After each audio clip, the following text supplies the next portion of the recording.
Ashama harka fuuni jaatamtoota fi kabajamtoota ilmaan Oromoo bakkuma jirtanitti nagaan kabajaa isin akka qabu isin jecha irraan tana ajandaa takkaan qabadhee dhufee ajandaan kunis maali yoo jettan dhimma YouTube irraa dubbachuu deema. Dhimma YouTube jechuun egaa artistiin Oromoo tokko itti ifaajee itti dadhabee yeroo dheeraa itti dabarsee wallee tokko qopheessee hojjetee warra ummataatiin gaa yeroo ummataan gaa akka hojii isaa akka dadhabbii isaa view argatu namni baay'een daawwatuu fi namni baay'een like share godhee namoota baay'ee biraan hin ga'uu fi kana jechuun ammoo dadhabina keenya agarsiisa. Nuti rakkoon nu qabu maali? Uummanni Oromoo rakkoon qabu maali? Uummata kaaniin adda baantu nu godhe. Akka warra kaanii waliif sagalee taanee wal jajjabeessinee bakka jabdu takkaan maaf wal ga'uu dadhabne. Namni tokko fakkeenyaaf aartistiin tokko jechuudha qabeenya qabaatee yookaan irraa hafteetii miti. Aartiin Oromoo akka hin kufne akka boodatti nafne jedhee waan qaburraa waan nyaaturraa waan dhugurraa hatta nama maatii qabu yoo ta'e waan maatiin isaa nyaaturraa jechuudha. Aartii Oromootiin hojjeta. Eegas yoo gaafa hojjete faayidaa takka osoo hin argatin gurra ummataatiin ga'a. Uummanni ammoo waan inni gurra isaatiin geessan waan kana akka durii harkaan harkatti xiqqaatullee hin gurguratanii gara YouTube irraa maxxansanii YouTube irratti hammamuu sirbi afaan Oromoo jechuudha.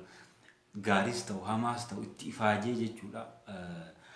Xiqqaatus afaan kana guddisuu keessa qooda qaba jechuudha. Kanaaf akka durii harkarratti waan hin gurguranneef namoonni hundi isaanii dirqama tokko tokko isinirra hubatanii aartii Oromoo guddisuu qabdanii view isaa akka haalaan dabalu view ijoollee Oromoo akka haalaan dabalu viidiyoo isaanii daawwachuu qabdanii like share subscribe gochuu qabdanii dhaamsa kooti har'aan tana ajandaa akka namooti qabadhee dhufeef ani dhimma dhuunfaa nama tokko yoo duroomees yoo hiroomadhees nama tokko ufuma miidha malee nama baay'ee miidhuu hin danda'u.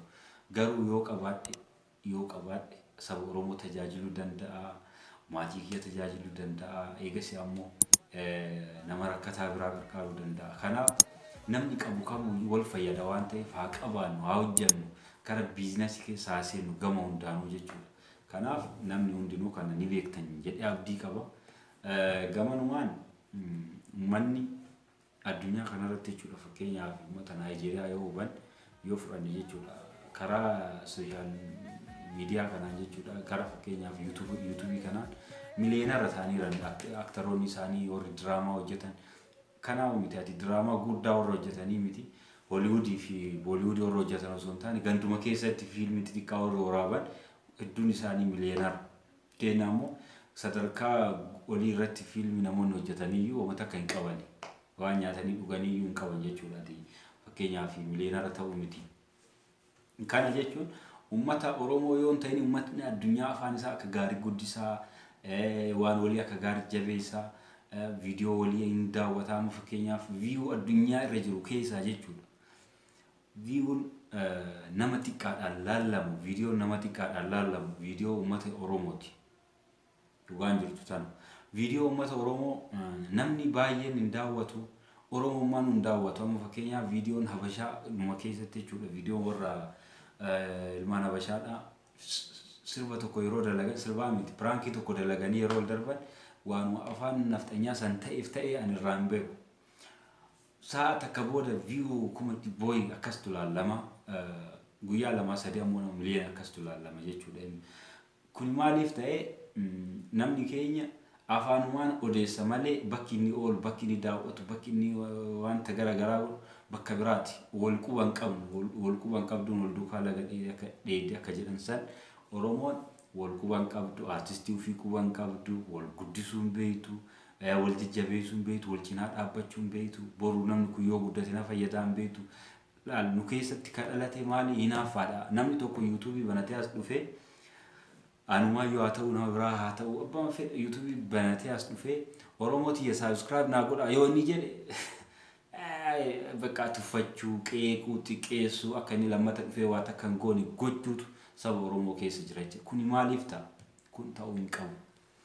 Namni tokko fakkeenyaaf YouTube yeroo banatee itti dadhabaa sa'aatii guddifachuu jira, subscribe guddifachuu jira, waan garagaraa guddifachuu jira. kana hundayyuu raawwatee dhufee YouTube gubbatti monetize ta'ee gaafa inni as bahee maaltu isa eeggata dhimma siyaasaa irratti haa ta'u dhimma biyyaa irratti haa ta'u akkasuma immoo komeedii garagaraa irratti haa ta'u diraamaa uma fedhe irratti itti yaadee ifaajee dadhabee waan garagaraa qopheessee saba kanaan gaa jechuudha. Kana jechuun ammoo aartii Oromoo guddisuu keessaa qooda qaba. Eenyuuf dalagaara namni kun sabaaf dalagaara saba Oromoo dalagaara. Fakkeenyaaf komeedii afaan Oromoo itti saarchi yoo goote waan namni tokko lama sadii afur dalageetu baay'atee wanna san irratti YouTube san irratti argama jechuudha. Fakkeenyaaf wal qarqaartee jirbiin arba'ite akkuma jedhamu namni komeedii dalagu, namni diraamaa dalagu, namni waan garagaraa dalagu, namni dhimma siyaasaa irratti hojjetu, namni dhimma garagaraa barnoota waan barate irratti gara YouTubetiin barnoota kennu wanuma kamiyyuu irratti afaan Oromootiin saarchi gootee argachuun isaatu waan guddaadha jechuudha. Afaan keetiin waan barbaadde amma fakkeenyaaf barumsa garagaraa afaan Amaaraatiin ni kennama. Saarchi yoo goote waa hedduu argatta jechuudha. Garuu afaan Oromootiin hammasii miti agasiin gahu wanta barbaadde argachuu hin dandeessu. Kana jechuun maalidha? Otoo amma namni Oromoo tokko as bahee waan nu biratti haaraa hin baramin tokko yoo inni barsiise mogolee isa dhoofnee qeeqnee maal jennee xiqqeessine barumsa inni barsiisu san dhiifnee fuula YouTube kanarraa galchina jechuudha. Kana ta'uu hin qabu. Namni itti yaadee itti dadhabee waan tokko dalaga waan ta'eef akkuma dadhabbii isaa viidiyoo isaa daawwachuu fi qabna. Cinaa dhaabbachuu qabna, jajjabeessuu qabna. Yoo ammoo mallaqa qabaanne gama horiitiin illee bira dhaabbachuu qabna. Fakkeenyaaf namoota dandeettii qaban hedduu jira. Kasababa mallaqaatiin manatti hafanii taa'an baay'ee jira jechuudha. Namoota akkasii qaqqaaruu wal jajjabeessuu wal cinaa dhaabbachuu qabna.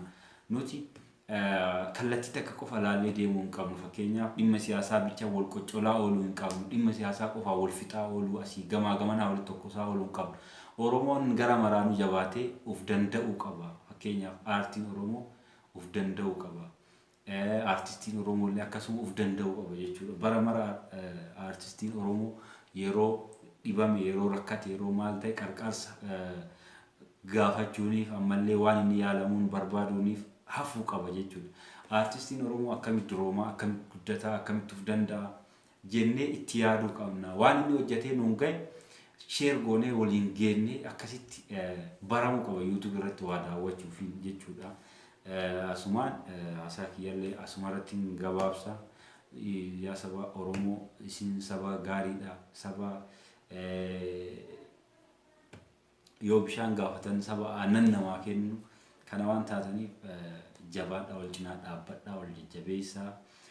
Mallaqa keessaa baafnee wal qarqaaruu ni qofa osoo hin taane wanta wayii waan bakkaan nama gahu waan kaayoo wayii jechuudha. Fakkeenyaaf namni YouTube tokko yeroo banatu kaayoodhaaf banata.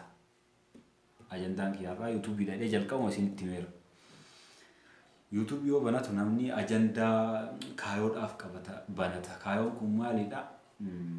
Wanta challenge hunda'u keessa dabree YouTubein kiyya monetize naa ta'ee naa beekamee anillee irratti hojjedhee fakkeenyaaf kaayoon inni qabu yookaan nama baratee waa barsiisuu danda'u ta'uu danda'a yookaan nama siyaasa beeku ta'uu danda'a yookaan nama diraamaa nama aartii nama muuziqaa hojjechuu danda'u nama uma fedhe haa ta'u karaa amantiitiin illee nama waa barsiisuu danda'u ta'uu danda'a.